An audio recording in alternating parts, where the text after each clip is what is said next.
Hai, kembali lagi di Belajar TKD. Kali ini kita masih bahas tes wawasan kebangsaan. Kolonialisme dan imperialisme mulai merebak di Indonesia sekitar abad ke-15, diawali dengan pendaratan bangsa Portugis di Malaka dan bangsa Belanda untuk mencari sumber rempah-rempah dan berdagang. Kali ini kita akan bahas perlawanan rakyat di berbagai daerah di Indonesia. Pertama, perlawanan rakyat terhadap Portugis. Kedatangan bangsa Portugis ke semenanjung Malaka dan ke Kepulauan Maluku merupakan perintah dari negaranya untuk berdagang. Perlawanan rakyat Malaka terhadap Portugis. Pada tahun 1511, armada Portugis yang dipimpin oleh Afonso menyerang kerajaan Malaka. Kemudian pada tahun 1513, penyerangan kepada Portugis di Malaka mengalami kegagalan karena kekuatan dan persenjataan Portugis yang lebih kuat. Pada tahun 1527, armada Denmark di bawah pimpinan Fathahillah dapat menguasai Banten, Sunda Kelapa, dan Cirebon. Armada Portugis dapat dihancurkan oleh Fathahillah dan kemudian ia mengganti nama Sunda Kelapa menjadi Jayakarta, kemudian menjadi Jakarta.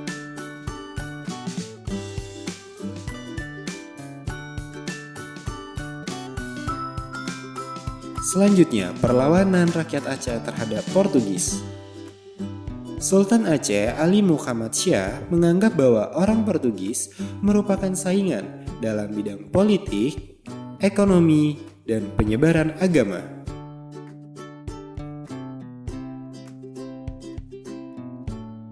Latar belakang perlawanan rakyat Aceh terhadap Portugis antara lain: 1. Adanya monopoli perdagangan oleh Portugis.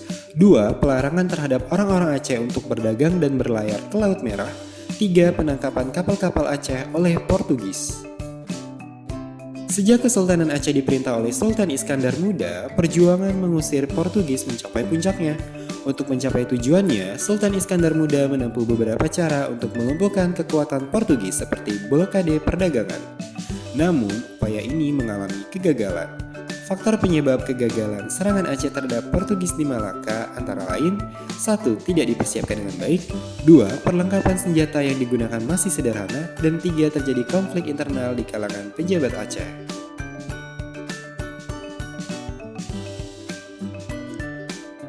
Selanjutnya, perlawanan rakyat Maluku terhadap Portugis. Pada tahun 1533, Sultan Ternate menyuruhkan kepada seluruh rakyat Maluku untuk mengusir Portugis di Maluku. Kemudian, pada tahun 1570, rakyat Ternate yang dipimpin oleh Sultan Hairun dapat kembali melakukan perlawanan terhadap bangsa Portugis, namun dapat diperdaya oleh Portugis hingga akhirnya ia tewas terbunuh di dalam benteng Dorstede.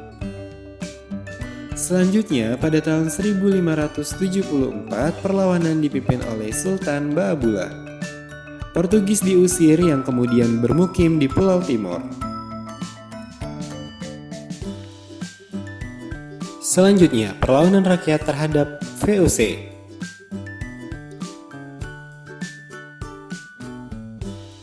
Perlawanan rakyat Mataram. Perlawanan rakyat Mataram pertama dilakukan pada bulan Agustus 1628 yang dipimpin oleh Tumenggung Bahurekso. Kemudian perlawanan kedua dilaksanakan pada tahun 1629 yang dipimpin oleh Dipati Puger dan Dipati Purbaya. Pasukan Mataram tetap menyerbu Batavia dan berhasil menghancurkan benteng Hollandia. Dilanjutkan ke benteng Bommel, tetapi belum berhasil dihancurkan. Perlawanan rakyat selanjutnya terjadi pada tahun 1679 yang dipimpin oleh Trunojoyo. Namun Trunojoyo tertangkap dan dijatuhi hukuman mati. Selanjutnya pada tahun 1686 sampai 1706 perlawanan dilakukan oleh Untung Suropati. Sayangnya, wilayah pertahanan Untung Suropati diserbu oleh Kompeni Belanda. Pada tahun 1749, Pangeran Mangkubumi bekerja sama dengan Mas Said melakukan perlawanan terhadap VOC. Kemudian pada tahun 1751, pasukan company yang dipimpin oleh Mayor de Klerk dapat dihancurkan. Perlawanan Mangkubumi dan Mas Said diakhiri dengan Perjanjian Giyanti dan Perjanjian Salatiga.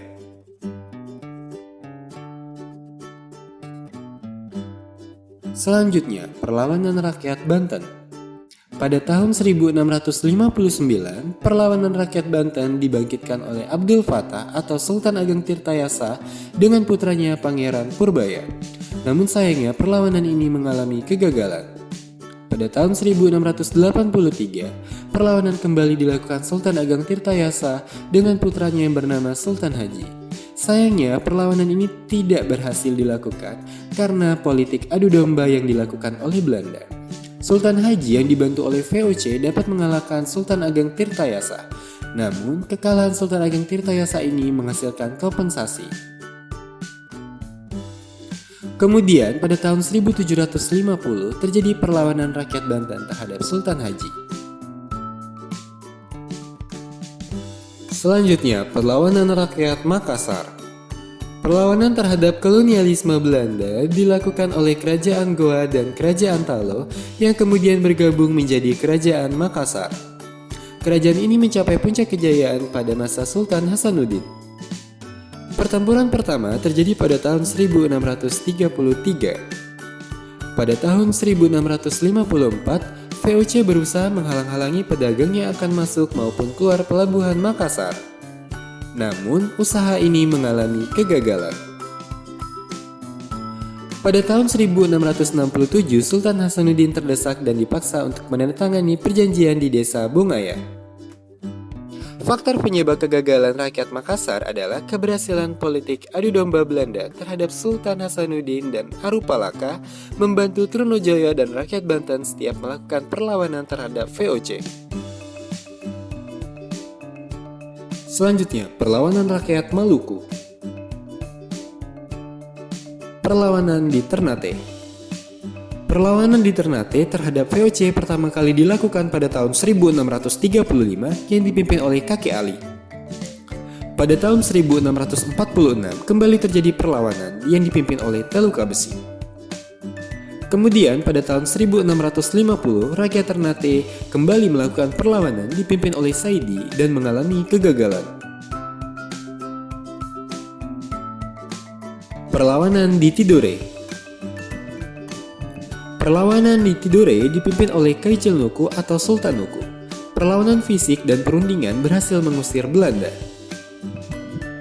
Selanjutnya, perlawanan masyarakat Indonesia terhadap kekuatan Belanda di tanah air.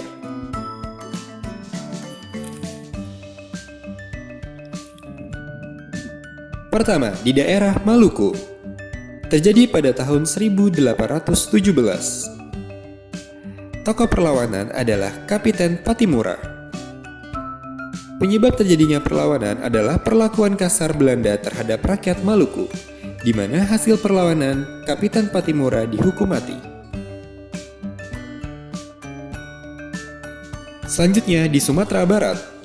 Terjadi pada tahun 1821 sampai 1838 yang dipimpin oleh Tuanku Imam Bonjol.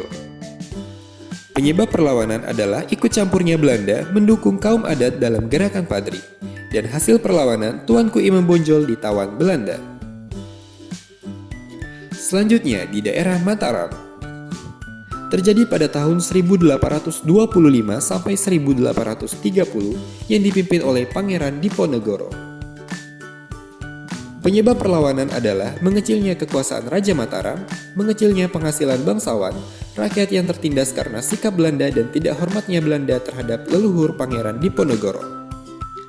Hasil perlawanan, Pangeran Diponegoro ditangkap dan diasingkan ke kota Manado. Selanjutnya di daerah Aceh. Terjadi pada tahun 1873 sampai 1906 yang dilakukan oleh Teku Umar, Panglima Polim, dan Cut Nyadin. Penyebab perlawanan adalah kerajaan Aceh dipaksa mengakui kedaulatan Belanda di wilayah Aceh, dan hasil perlawanan Tengku Umar gugur, Panglima Polim ditangkap, sedangkan Cut Nyadin diasingkan ke Jawa Barat.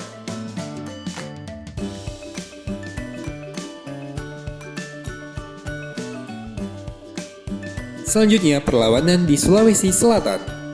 Terjadi pada tahun 1824 sampai 1825 yang dipimpin oleh Sultan Bone. Penyebab perlawanan adalah Belanda ingin memperbaharui perjanjian Bongaya agar Belanda menguasai seluruh wilayah Sulawesi. Hasil perlawanan, Bone dikuasai oleh Belanda. Kemudian di daerah Banjar. Terjadi pada tahun 1859 sampai 1905 yang dilakukan oleh Pangeran Antasari dan Pangeran Hidayat. Penyebab perlawanan adalah campur tangan Belanda terhadap pengangkatan raja di Kerajaan Banjarmasin. Hasil perlawanan, Pangeran Antasari gugur, sementara Pangeran Hidayat ditangkap oleh Belanda. Selanjutnya, di daerah Bali. Terjadi pada tahun 1846 sampai 1849 yang dipimpin oleh I Gusti Ketut Jelantik.